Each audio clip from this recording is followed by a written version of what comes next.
You know what Dr. Johnson said? No. That guests, like fish, begin to stink on the third day. Yeah, that sounds about right. Actually, I think you'll find that I begin to stink on the first day. I'm out of here. Ciervo is with a V, not a B. Well, it's correct phonetically. Yankee Deers? I don't see how that's much of an improvement. Yankee Deers go home. Would you prefer to be called a Yankee pig or a Yankee deer? Ciervos Yankees?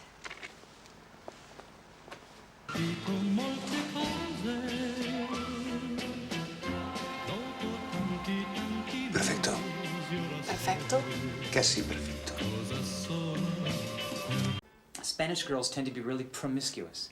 You're such a prig. No, I wasn't using promiscuous pejoratively. It's just a fact. They have a completely different attitude towards sex. Well, I wasn't using prig pejoratively.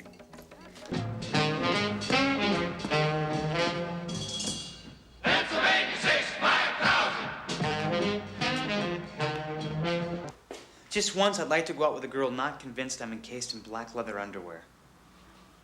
That bothers you? The exact same story over and over again?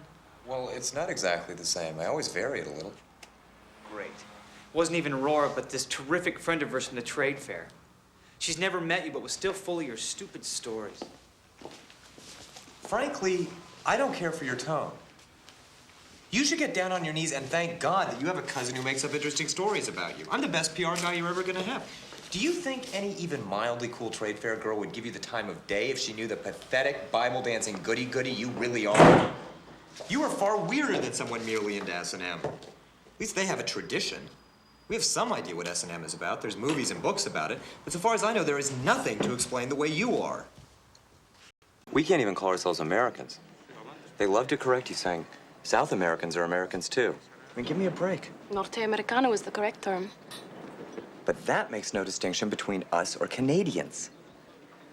Yankee and gringo are obviously pejorative, but it's the standard dictionary term that's the most insulting of all. Estadounidense.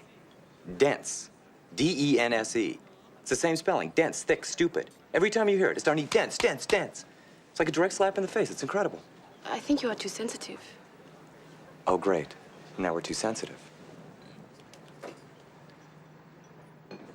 Look, don't get into a funk about it. Who's really listening? 4 or 5 drugged-up good timers at some party. 20 people at least. Okay, so you made a fool of yourself in front of 20 or 30 people. So what? And one of the things that keeps cropping up is this about subtext. Plays, novels, songs, they all have a subtext, which I take to mean a hidden message or import of some kind. So subtext, we know. But what do you call the message or meaning that's right there on the surface? Completely open and obvious. They never talk about that. What do you call what's above the subtext? The text. Okay, that's right, but they never talk about that. It's incredible. Just cut out the Pollyanna, Little Miss Mary Sunshine, complete recovery crap.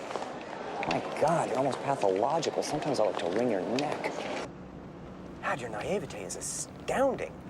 Didn't you see The Graduate? You can remember The Graduate? Yeah, I can remember a few things. Apparently you don't. The end? Catherine Ross has just married this really cool guy. Tall, blonde, incredibly popular, the makeout king of his fraternity in Berkeley. When this obnoxious Dustin Hoffman character shows up at the back of the church and starts pounding on the glass, acting like a total asshole. Elaine! Elaine! Does Catherine Ross tell Dustin Hoffman, get lost, creep, I'm a married woman? No. She runs off with him on a bus.